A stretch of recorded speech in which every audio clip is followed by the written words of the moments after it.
Bonsoir, Monsieur le Président. Je suis Éric Brouvert. Je suis représentant d'une association française qui essaye de contribuer au développement des véloroutes et voies vertes, c'est-à-dire tout ce qui est alternative au tout automobile. On s'aperçoit qu'il y a une énorme dégradation de la santé de nos enfants due à ces problèmes de sédentarité.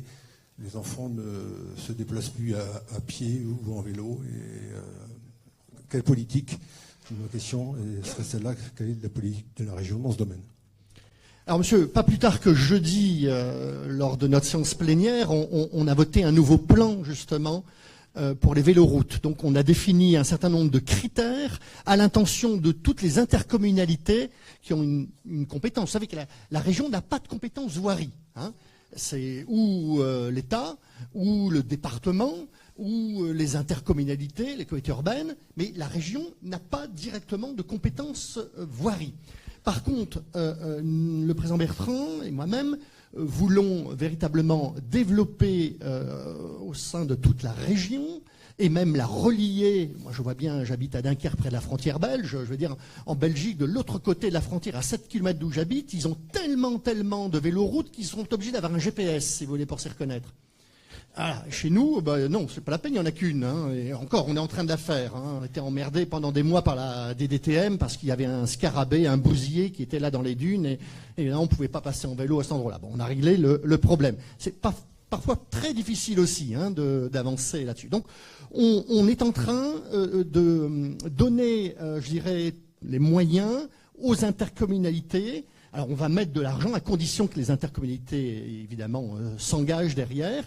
Et on a mis des règles très précises pour dire, voilà, on est prêt à mettre autant du kilomètre. Très souvent, il manque... Parfois, des intercommunalités ont un très bon réseau, mais l'intercommunalité d'à côté ne l'a pas. Et notre problématique, justement, c'est comment avoir une continuité. Et donc, on va travailler pour qu'il n'y ait plus cette discontinuité. Et avec Manuel et Monique Rioux, qui s'occupent de la santé, on le voit bien, on a la compétence des lycées. La santé, je dirais, c'est aussi un de nos soucis. Le vélo permettrait, à partir du moment où on travaille avec les lycéens, je pense que plus... C'est ce qu'ont fait les Danois, les Hollandais. Plus on commence jeune à faire comprendre aux enfants l'intérêt du vélo, plus on travaille pour l'avenir. Donc on va aussi travailler là-dessus et j'ai l'intention, pour la fin pour le second semestre, de monter, si vous voulez, une grande réunion autour du vélo dans cette région.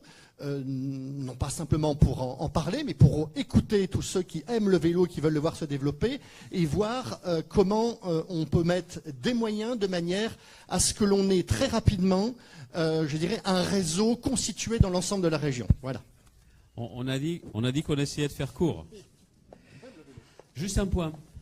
Vous avez parlé environnement santé, d'accord. Vous me permettrez d'insister sur le tourisme. Le tourisme de proximité et familial et le tourisme vu de plus loin. Il est prouvé que dès qu'il y a des pistes cyclables, dès qu'on a la possibilité de faire du vélo, vous multipliez par 2 le nombre de nuitées pour des touristes comme notamment les Belges et les Néerlandais. Et même pour vous, quand vous avez la possibilité d'avoir des voies sécurisées, en famille, on n'hésite pas à faire du vélo, quel que soit l'âge des enfants. Quand vous voyez le développement du tourisme sur la côte Picarde, vous ne m'enlèverez pas de l'esprit qu'au-delà de ce site exceptionnel, c'est aussi toutes les pistes cyclables, les véloroutes qui ont développé ça. Donc nous, à la région, on a décidé de financer jusqu'à 30% des programmes, comme l'a dit Franck tout à l'heure, des intercommunalités. Parce que je pense qu'aujourd'hui, à une époque où l'argent ne coule plus à flot, si la région n'est pas présente, on va bien en parler, on va faire des beaux discours, mais il ne se passera pas grand-chose. Il faut des kilomètres de véloroutes. Il faut des kilomètres de pistes cyclables. Et excusez-moi de le dire, c'est un investissement santé. C'est aussi un investissement touristique important. J'en suis intimement convaincu. Voilà notre position là-dessus.